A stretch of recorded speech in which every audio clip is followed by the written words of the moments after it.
नमस्कार। स्वागत है आप सभी का आपके अपने चैनल एस्ट्रोलॉजी लर्नर में। आओ ज्योतिष सीखे की श्रृंखला में आज हम आपके बीच में लेकर उपस्थित हैं पाठ 38। और पाठ 38 में आज हम ये जानेंगे कि पुरुष कुंडली में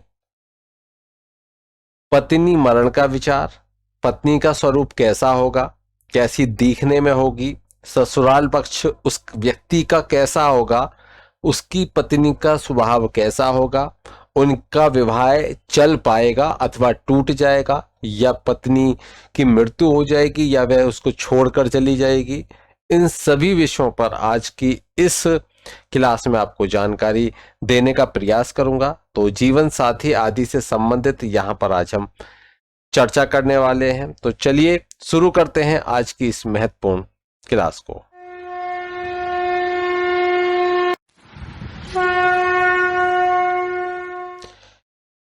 यहां पर हमने एक ब्लैंक यहाँ पर प्रारूप है, ये खाली है बिल्कुल आपके सामने। यहाँ पर ही आपको मैं समझाता चलूंगा।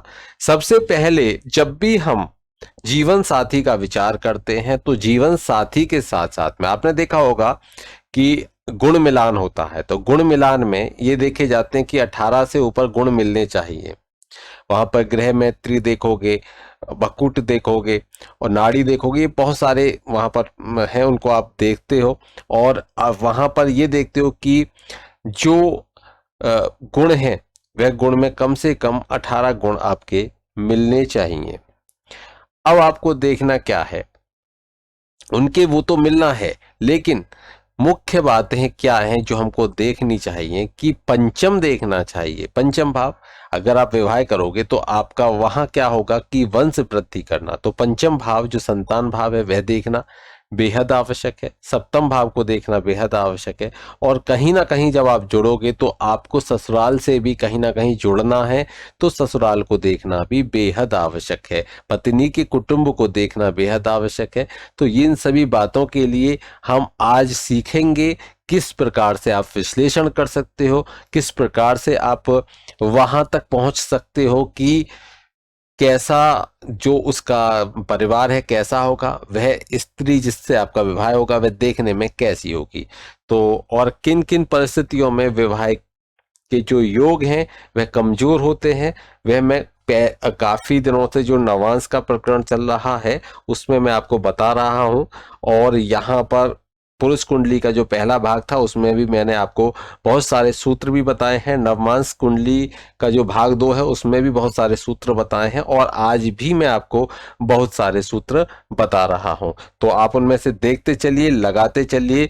जो पुरुष कुंडली में कल की अगर आपने जो वीडियो है, जो पिछली वीडियो भाग 1 है, अगर नहीं देखा है तो उसको देख लीजिए, क्योंकि उसमें किस प्रकार से विवाह की जो कहाँ से विवाह होगा, किस दिशा से होगा, तो उस दिशा का वहां पर आपको ज्ञान कैसे होगा वह मैंने बता रखा है।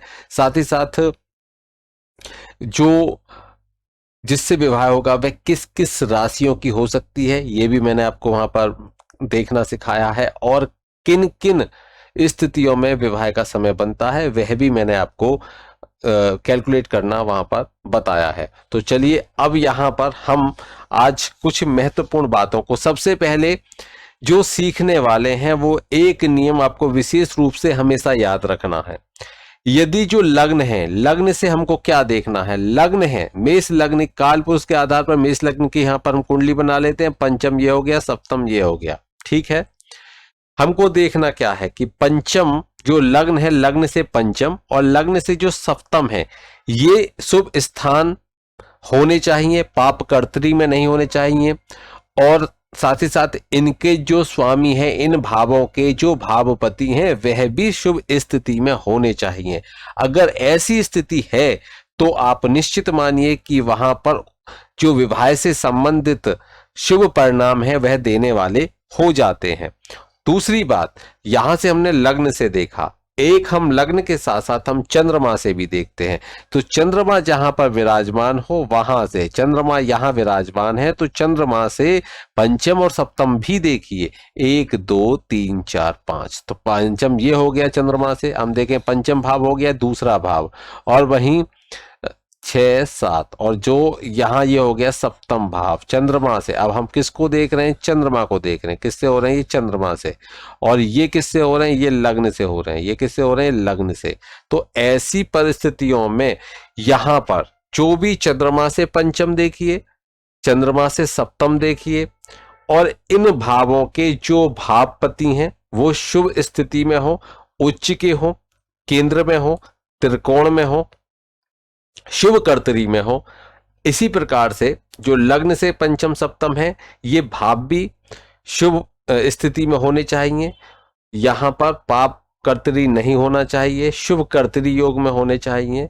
और साथ ही साथ इनके जो स्वामी हैं, अगर इनके स्वामी उच्च के हो जाते हैं तो उस स्थिति में जब ये उच्च के हो जाते हैं तो वहां पर उस भाव से, सप्तम भाव से संबंधित शुभ परिणाम वह देने वाले हो जाते हैं। लेकिन यदि इसके विपरीत स्थिति आप देखें कि इन भावों के भावपति 6 8 12 भाव में विराजमान हो जाएं, त्रिक भाव में विराजमान हो जाएं, तो उन परिस्थितियों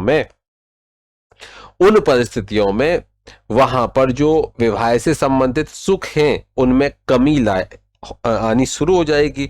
मानकर चलिए कि सप्तमेश छठे भाव में पहुंच गए। छठा भाव किसका है? रोग का है, ऋण का है, शत्रु का भाव है। तो वहां पर उन दोनों में झगड़े कहीं ना कहीं बनेंगे। साथ ही साथ उस भाव में रोग भी है, तो जो सप्तमेश अगर रोग भाव में चले गए तो वहां कहीं ना कहीं जो उस व्यक्ति की पत्नी है उसमें कहीं ना कहीं किसी बीमारी का होना होगा। अगर वहीं से अष्टम में चले गए तो कोई बड़ी बीमारी वहां पर आप देखने को मिलेगी, जो असाध्य रोग की प्रवृत्ति के होते हैं, इस तरह के देखने को मिलते हैं।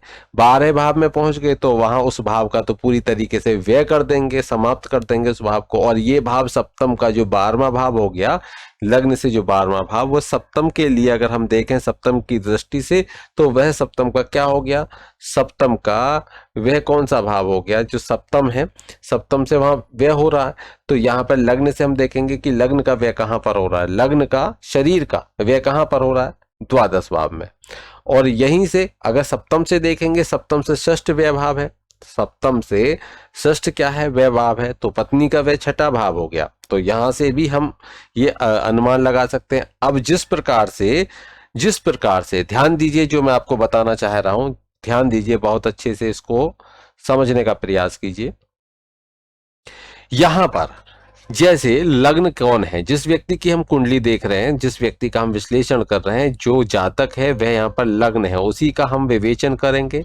और वहीं अगर आप उससे जो 7वां भाव है उसके पार्टनर का भाव है, जो 7वां भाव है उसके पार्टनर का भाव है, और जो पार्टनर है जिस प्रकार से, अब मैं आपको यहाँ पर बताता हूं, जैसे ये लग्न है, लग्न से दूसरा भाव उसका कुटुंब हो गया, लग्न से दूसरा भाव उसका कुटुंब हो गया, तीसरा भाव उसका पराक्रम हो गया, उसके छोटे भाई बहनों का भाव हो गया, ठीक है। उसी प्रकार से चौथा भाव उसकी माता का भाव हो गया, चौथा भाव माता का भाव हो गया, पंचम भाव उसकी संतान का भाव हो गया, और षष्ठ भाव उसके शत्रुओं का भाव हो गया, और सप्तम भाव उसके पार्टनर का भाव हो गया, अर्थात उसकी पत्नी का भाव हो गया, ठीक है। अगर हम जब उसकी पत्नी का विचार करेंगे, उसके पार्टनर का विचार करेंगे, तब हमको पार्टनर का जो भाव है, सप्तम भाव है, उसको लग्न में कन्वर्ट करना होगा। उसको लग्न बना लीजिए, और जब उसको आप घुमा दोगे, लग्न बना दोगे, तो आप देखिए सप्तम से दूसरा भाव कौन सा हो जाएगा? वह अष्टम हो जाएगा। सप्तम से दूसरा भाव क्या हो जाएगा? अष्टम हो जाएगा। ये दूसरा भाव हो जाएगा सप्तम से दूसरा भाव अष्टम, और सप्तम से तीसरा भाव कौन सा हो जाएगा? नवम भाव, और सप्तम से चौथा भाव कौन सा हो जाएगा? दसम भाव हो जाएगा। सप्तम से पंचम भाव कौन सा हो जाएगा? सप्तम से पंचम भाव कौन सा हो जाएगा? तो एकादश भाव हो जाएगा, ठीक है। तो और सप्तम से जो छठा भाव हो जाएगा वो 12वां भाव हो जाएगा। तो सप्तम का जो शत्रु भाव वो 12वां भाव हो गया। सप्तम का शत्रु भाव कौन हो गया? 12वां भाव हो गया। और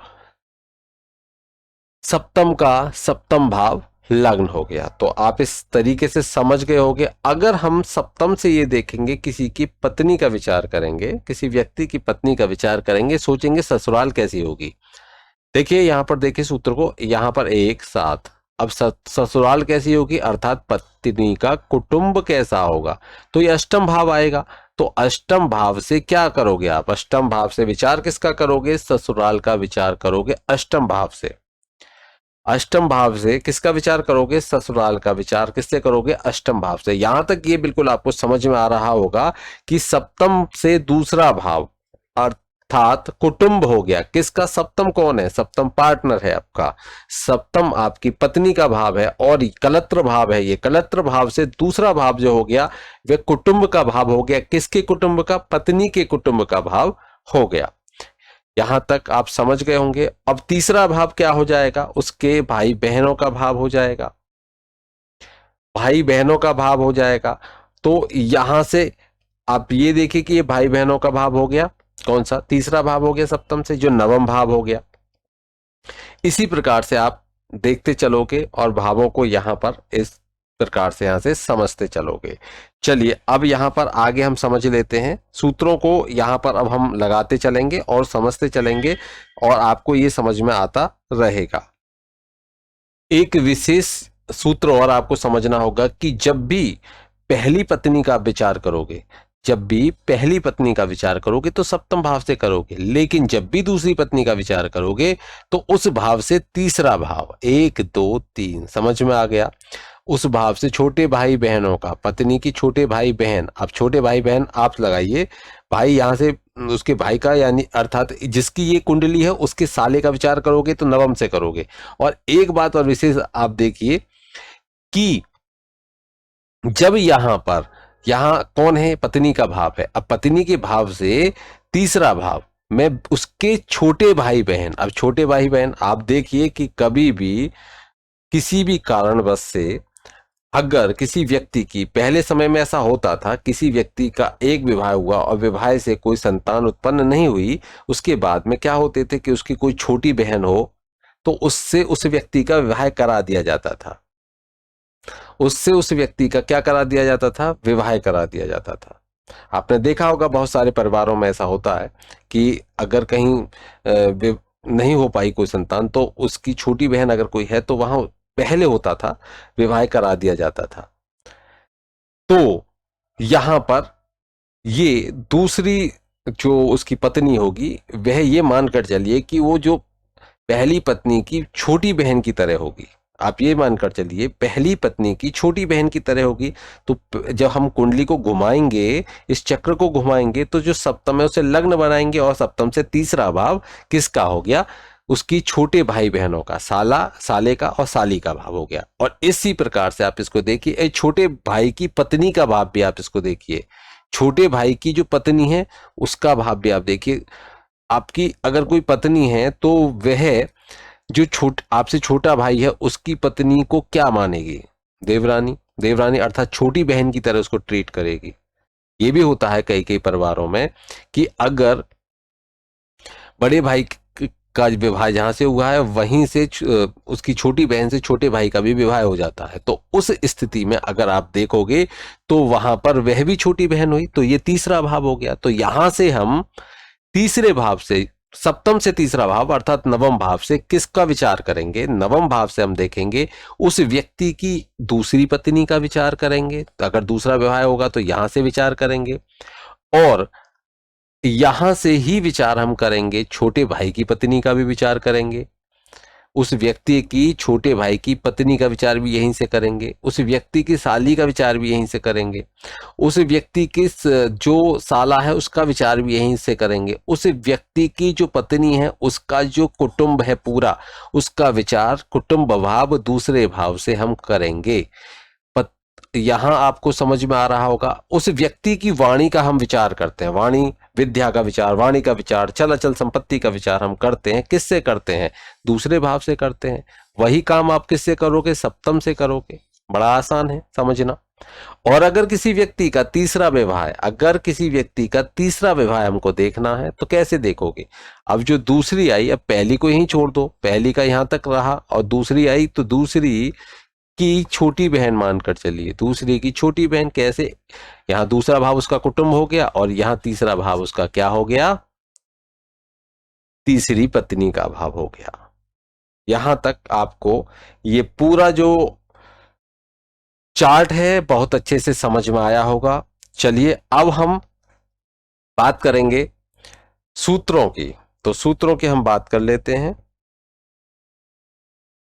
देखिए, महर्षि पाराशर कहते हैं कि यदि जो सप्तम भाव है उस सप्तम भाव के सप्तमेश यदि अपनी राशि से भिन्न राशि में 6, 8, 12 भाव में हो, नीच हो जाएं,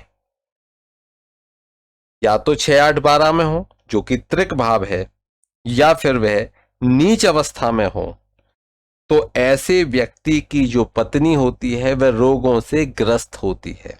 देखिए समझिए कैसे। यहां पर हम मेष लग्न की कुंडली बना लेते हैं। 1, 2, 3, 4, 5, 6, 7, 8, 9, 10, 11 और 12। यहां पर सप्तमेश हो जाते हैं शुक्र।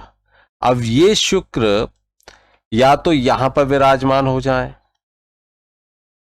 या ये यहां पर विराजमान हो जाए, या ये यहां पर विराजमान हो जाए, और या फिर ये नीच के तो यहां पर नीच के ही हो गए। 6 नंबर है तो 6 तो वैसे भी बुध के घर है, ये कन्या राशि में नीच के हो जाते हैं। अगर कोई और भी हो और जहां 6 नंबर लिखा हो वहां पर भी हो तो ये नीच के हो जाते हैं।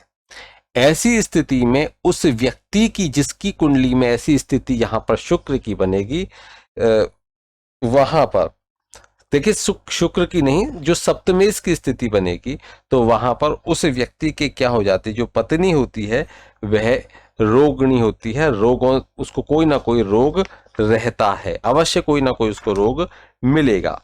वहीं एक सूत्र और देख लेते हैं। यदि किसी पुरुष के सप्तम स्थान में शुक्र अकेले विराजमान हो, देखिए यदि किसी पुरुष के सप्तम स्थान में शुक्र, अब यहां पर कुंडली कोई भी सही, खुद का भाव नहीं होना चाहिए, अब खुद का भाव है लेकिन फिर भी जो सप्तम भाव में अगर शुक्र विराजमान है तो देखिए इसके क्या फल होंगे। उसकी पत्नी जो होगी बहुत सुंदर होगी और आकर्षित होगी, अच्छे शरीर वाली होगी, और वहीं पर उस वह जो व्यक्ति होगा जिसके सप्तम में शुक्र है बहुत ही कामी प्रवृत्ति का व्यक्ति, ऐसा व्यक्ति होता है। और अगर ये जो शुक्र हैं किसी भी भाव में शुक्र किसी भी भाव में कुंडली में वह पाप ग्रह से युक्त हो जाए, मानकर चलिए शुक्र है वह यहां पर विराजमान हो जाए, शुक्र यहां पर विराजमान हो जाए, साथ में शनि विराजमान हो जाए, या राहु विराजमान हो जाए, या मंगल विराजमान हो जाए, ये पाप ग्रह। तो पाप ग्रह के साथ युक्त हो जाए तो उस व्यक्ति की स्त्री की, जो उस व्यक्ति की स्त्री है उसकी आयु का क्षय होता है, मृत्यु भी कहीं कहीं देखी जाती है। मृत्यु या मृत्यु तुल्य कष्ट भी ये स्थिति देने वाली होती है। तो यहां पर ये सूत्र महर्षि पाराशर जी का दिया हुआ है जो मैंने आपको बताया। एक और देखते हैं, आगे देखते हैं। देखिए एक सूत्र है कि अगर सप्तम स्थान में राहु विराजमान हो, कौन विराजमान हो, राहु, जो छाया ग्रह हैं राहु, ये अगर सप्तम भाव में विराजमान हो और इनको कोई 2 पाप ग्रह देखते हो, कोई भी 2 पाप ग्रह इनको देखते हो, जैसे कि यहां मंगल है 1, 2, 3, 4, तो मंगल देखेंगे राहु को। साथ ही साथ दूसरे यहां पर देखते हो, जैसे शनि यहां विराजमान हो गए, शनि यहां हो गए, ये भी सप्तम को देख रहे हैं, राहु को देख रहे हैं बैठे हुए को तीसरे। तो यहां पर ये दोनों कोई भी 2 पाप ग्रह अगर राहु को देखते हो तो उस व्यक्ति का विवाह होगा, और विवाह होने के बाद उसकी पत्नी मर जाएगी या उसको मृत्यु तुल्य कष्ट होगा। ये स्थिति ये बनाते हैं, कहीं ना कहीं उसकी आयु का क्षय करते हैं, उसकी आयु को कम करने का ये काम करते हैं। मंगल, शनि, राहु को देखते हो, मंगल शनि हो गए जो पाप ग्रह हैं, वो राहु को देखते हैं सप्तम बैठे हुए को, तो यहां पर ये स्थिति बन जाती है। छठे स्थान में एक और सूत्र आप देखिए, छठे स्थान में यहां पर छठे स्थान में, तो हम बात करें किसी कुंडली में छठे स्थान पर, छठा स्थान ये हो गया। तो छठे स्थान में अगर मंगल विराजमान हो, छठे स्थान में हो मंगल, छठे स्थान में कौन हो, मंगल हो, और जो सातवां स्थान है यहां पर राहु हो, और जो आठवां स्थान है यहां पर शनि हो, तो देखिए सप्तम भाव पाप कर्तरी में आ गया, पहली बात। और यहां पर ये स्थिति जब बनती है तो सप्तम भाव बहुत ही ज्यादा पीड़ित हो जाता है, और जब सप्तम भाव पीड़ित हो गया अर्थात उसकी जो पत्नी है वो पीड़ित हो गई, उसकी पत्नी का जो लग्न बना वो पीड़ित हो गया, तो ऐसी स्थिति में उस व्यक्ति की पत्नी को मृत्यु तुल्य कष्ट प्राप्त होते हैं। उस व्यक्ति से विवाह करने के बाद जो स्त्री होगी उसको ये मृत्यु तुल्य कष्ट की स्थिति बनती है। आगे और देखते हैं, और सूत्र हैं। अगर जो सप्तमेश हैं, अब हमने सप्तमेश की कुछ वैसी बात करी, थोड़ा सा और अच्छा सा कर लेते हैं कि सप्तमेश हैं, जैसे यहां पर शुक्र हो गए सप्तमेश, अगर मेष लग्न की कुंडली बनाई तो शुक्र हो गए सप्तमेश।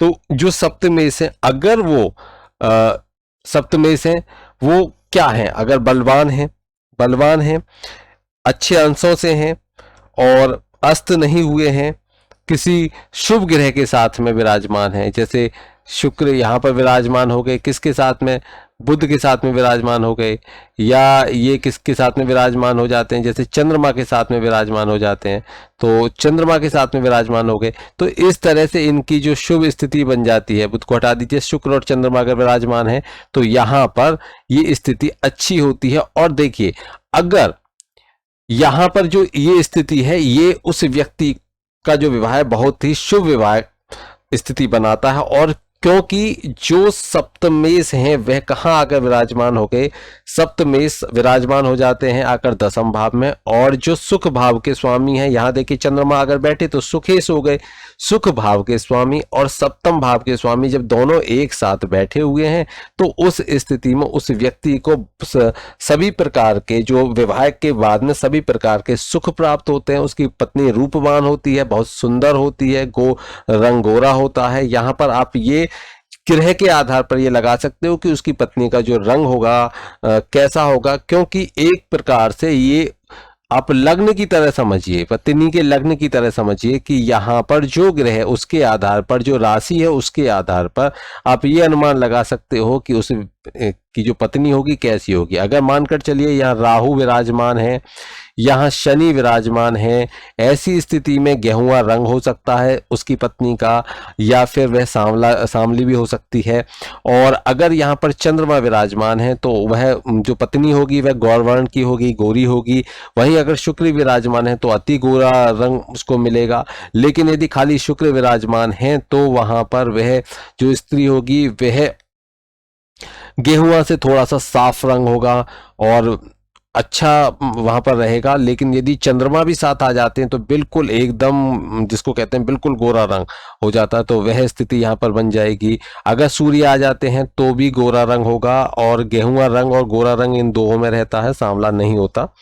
तो यहाँ पर हम ग्रहों के आधार पर यह अनुमान लगा सकते हैं। बृहस्पति आ जाते हैं तब भी गोरा रंग रहेगा, और कुछ पीलापन लिए हुए कुछ शरीर में, कुछ पीला गोरा के साथ साथ में जैसे पीलापन लिए हुए होता है उस प्रकार का शरीर वहां पर रहने की स्थिति बन जाती है। तो मेरे से ये किसी ने पूछा था कि अगर हम रंग का देखें कि कैसा रंग होगा तो किस ग्रह के आधार पर हम ये प्रिडिक्ट कर सकते हैं। तो यहाँ पर आप इन ग्रहों के आधार पर जहाँ पर भी शनि राहु आ जाते हैं तो वहां पर जो पत्नी का रंग है वह कैसा हो जाता है, वह कुछ सांवला या फिर गेहुआ से सांवले की तरफ बढ़ेगा, गोरे की तरफ नहीं बढ़ेगा।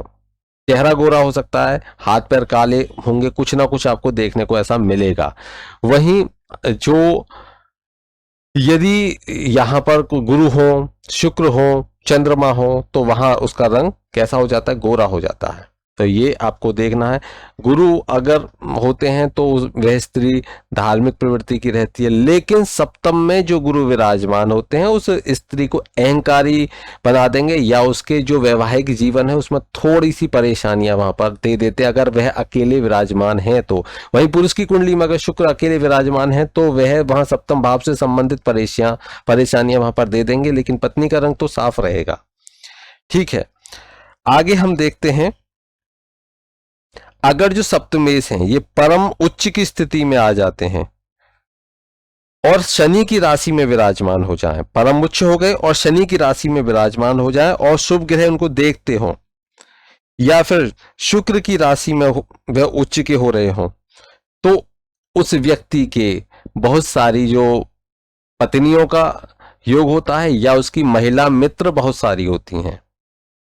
जैसे भारत देश में एक ही विवाह की स्थिति है, तो ऐसे में उस व्यक्ति को वहां आप उनके वो महिला मित्रों को आप उसमें कंसीडर कर सकते हो, लेकिन उस व्यक्ति को स्त्री सुख, अनेक स्त्रियों का सुख उसको प्राप्त होता है। यहां से तात्पर्य आपको ये लगाना है कि देखिए कैसे, यदि जो सप्तमेश है, मानकर चलिए यहां पर मैं एक मिथुन लग्न की कुंडली बना लेता हूं, तो मिथुन की 1 3 4 5 6 7 8 9, तो ये यहां पर क्या आ जाएगा, धनु राशि आ जाएगी यहां पर, तो धनु राशि आ जाएगी। अब यहां पर सप्तमेश कौन हो गए, बृहस्पति, और बृहस्पति उच्च किस में होते हैं, तो बृहस्पति उच्च होते हैं यहां पर जो कर्क राशि में, ये उच्च हो जाते हैं गुरु बृहस्पति। अब यहां पर ये उच्च होंगे, तो यहां पर ये उच्च जब हो जाएंगे, और लेकिन हमको नियम में एक बात का विशेष ध्यान रखना है कि परम उच्च होते हो और शनि की राशि हो। अब शनि की राशि में परम उच्च कौन होगा, गुरु तो नहीं होंगे, गुरु तो नहीं होंगे, तो हमें क्या देखना पड़ेगा, यहां पर हमें देखना पड़ेगा कि परम उच्च कौन हो रहे हैं। तो इसमें देखिए यहां से ये नहीं लगाएंगे हम, इस सूत्र को बिल्कुल समझाऊंगा मैं आपको। देखिए सप्तमेश हमको किसको बनाना पड़ेगा, जो शनि की राशि में उच्च होगा। तो शनि की राशि में उच्च कौन हो जाते हैं, वे होते हैं 10वीं नंबर की राशि होती है, उसमें होते हैं मंगल उच्च के। तो मंगल उच्च के हो जाएंगे कहां पर, मकर में। तो हमको मकर को लेना, तो यहाँ पर मंगल की राशि ले लेते हैं, तो यहाँ पर 8 नंबर को ले लेंगे, तो ये शुक्र का वृषभ राशि का लग्न बन जाएगा। तो यहाँ पर 8 9 10, तो यहाँ पर 10 नंबर यहाँ आएगा और मंगल को हम यहाँ विराजमान कर देंगे। तो हमारा सूत्र क्या कहता है कि, तो देखिए ये या तो किस में अप्लाई हो जाएगा, यहाँ पर या तो 8 लिखा हो साथ में, या फिर क्या लिखा होना चाहिए, 1 लिखा हो। तो 1 यहाँ पर लिखा होगा, तो 1 2 3 4 5 6 7, तो यहाँ तुला, या तो ये शुक्र का लग्न होगा, आप इतना समझिए, या तो शुक्र के लग्न में, इतना ध्यान रखिए, शुक्र का लग्न होगा। जैसे कि शुक्र ग्रह की जो राशि है उनका लग्न होगा, जैसे कि या तो तुला लग्न की कुंडली हो या फिर वृषभ लग्न की कुंडली हो, क्योंकि इन्हीं में कौन बनेंगे, मंगल बन जाएंगे इसमें सप्तमेश। तो सप्तमेश मंगल बन जाएंगे, चाहे वह वृश्चिक राशि आएगी या फिर आएगी मेष राशि, तो दोनों में कौन हो जाएंगे, सप्तमेश, सप्तमेश हो जाते हैं मंगल। तो जब भी मंगल सप्तमेश हो जाते हैं, तो यहां पर जो सूत्र है वह कहता है कि ये शनि की राशि में विराजमान हो। तो शनि की राशि अगर ये मकर में विराजमान हो गए तो उच्च के हो गए, और परम उच्च की जो अंश के आधार पर परम उच्च की स्थिति हम मानकर चलते हैं कि बनती है, ये स्थिति हो तो उस व्यक्ति को अनेक स्त्रियों का सुख प्राप्त होता है। अब वो स्त्री पत्नी उनमें से एक हो, बाकी स्त्रियां पत्नी जैसा व्यवहार करें वह हो सकते हैं, या फिर शुक्र की राशि में उच्च का होता हो। शुक्र की राशि में उच्च का कौन होगा, चंद्रमा होगा। एक सूत्र तो आपने यहां समझ लिया, दूसरा इसी के आधार पर आप और समझिए, ये एक तो सूत्र ये पूरा कंप्लीट हो गया कि जो तुला लग्न में और वृषभ लग्न में जो सप्तमेश है मंगल, वह मकर राशि में होने चाहिए। किसमें होने चाहिए, मकर राशि में हो, और साथ ही साथ इनको जितने शुभ ग्रह देखेंगे उतने ज्यादा सुख बढ़ेंगे, जितने शुभ ग्रह देखेंगे उतने ज्यादा सुख जो होंगे वह इसमें बढ़ेंगे। ये आपको ध्यान में रखना, शुभ ग्रह जो होंगे वह जितने ज्यादा होंगे उतने, और देखेंगे इनको मंगल को, उतने ज्यादा ही स्त्रियों का सुख उनको प्राप्त होगा।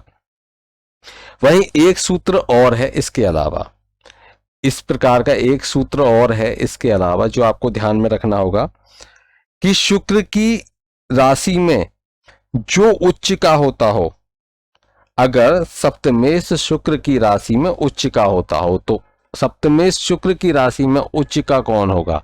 या तो शनि उच्च के होंगे, तो या तो यहाँ पर ये कर्क लग्न की कुंडली बनेगी, या फिर बनेगी 10 नंबर मकर लग्न की कुंडली। तो यहाँ पर 10 आएगा, यहाँ पर 10 आएगा, तो इसका अर्थ हो गया यहाँ पर शनि हो गए, ये हो गए शनि, ठीक है। और अगर ये यहाँ पर 10 नंबर की 4 नंबर की बनेगी तो ये स्थिति हो जाएगी, और 10 नंबर की बनेगी तो यहाँ पर 4 नंबर चंद्रमा आ जाएंगे। अब ये चंद्रमा जो होंगे ये यहाँ पर किसके हो जाए? सप्तमेश हो गए। अब कहने का अर्थ है कि अगर ये 4 नंबर की कुंडली रहेगी, 4 नंबर का अर्थ हो गया कि अगर ये कर्क लग्न की कुंडली होगी तो शनि हो जाएंगे सप्तमेश।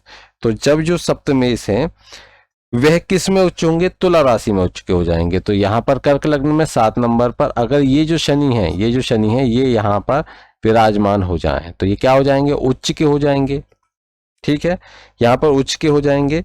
और दूसरा ये स्थिति हो गई, ये आपको समझ में आ गई होगी कि सप्तमेश शुक्र की राशि में उच्च के होते हैं, तो शनि उच्च के होंगे तुला राशि में। और वहीं अगर यहां पर हम देखें कि सप्तमेश ये इससे संबंधित हो गई स्थिति।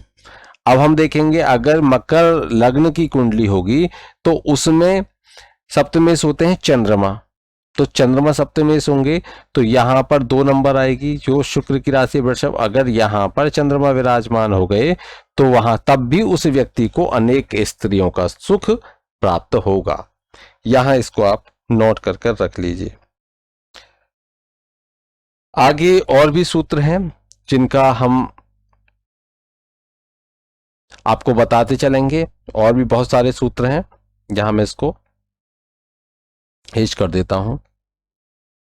देखिए ये जो सूत्र मैं आपको बता रहा हूं ये सब मैंने फलित होते देखे हैं, इसलिए मैं वही सूत्र आपको बता रहा हूं जो फलित होते हुए मैंने देखे हैं। देखिए एक सूत्र और है जो पूरी तरीके से सटीक है, वह क्या है कि जो सप्तमेश हैं वह अपनी उच्च राशि में हो। जैसे कि मानकर चलिए यहां पर हम बना लेते हैं कर्क लग्न की कुंडली, यहां पर 10 नंबर सप्तमेश शनि हो जाते हैं, उच्च राशि कौन सी हो गई उनकी? तुला उच्च की हो गई, ठीक है, ये स्थिति हो जाए। और साथ ही साथ सप्तम में शुक्र विराजमान हो जाए। अब देखिए स्थान परिवर्तित हो गया, शुक्र सप्तम में विराजमान हो गए और इनके साथ लग्नेश भी विराजमान हो जाए। देखिए कितना अच्छा योग है, लग्नेश भी आ गए यहाँ पर, और यहाँ पर कौन आ गए? यहाँ पर चतुर्थेश अर्थात सुखेश भी आ गए। जो शुक्र हैं, यहाँ चतुर्थेश मत समझिए, शुक्र को समझिए, ये शुक्र कहीं के भी स्वामी हो, ये यहाँ विराजमान हो जाए, ऐसी स्थिति बन जाए, सप्तमेश उच्च के हो जाएं, ये विशेष रूप से ध्यान रखिए, सप्तमेश उच्च के हो जाएं। और यहाँ पर जो ये स्थिति है इसको ध्यान दीजिए, उस व्यक्ति को जो विवाह के बाद में उसका भाग्योदय होता है, बहुत सारे उसको सुख मिलते हैं, उस व्यक्ति के को बहुत सारे सुख मिलते हैं, पत्नी सुख बहुत अच्छा उसका रहता है उस व्यक्ति का। तो ऐसी स्थिति यहाँ पर बन जाती है, जब भी ये स्थिति बनेगी तो उस व्यक्ति की पत्नी बहुत ही सुंदर होगी, रूपवान होगी, गुणवान होगी, सभी प्रकार से उसको सुख देने वाली होगी।